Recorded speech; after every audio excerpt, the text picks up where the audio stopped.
अस्सलाम वालेकुम फ्रेंड्स, मैं हूं आमिर अली। आज मैं आपको बताने जा रहा हूं डेल इंस्पायरॉन 15 की आप रैम कैसे तब्दील करेंगे। ये सेट है, इसकी बैक साइड करें। ठीक है, ये पेज जो है आपने खोल लेना है।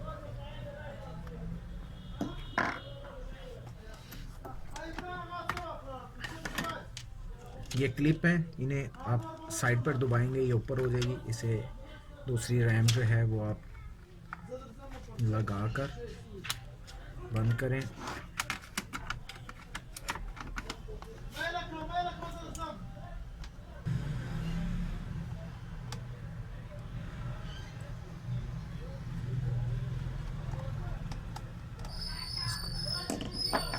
ये आपकी रैम तब्दील हो गई है। बहुत शुक्रिया वीडियो देखने के लिए। अल्लाह हाफ़िज़।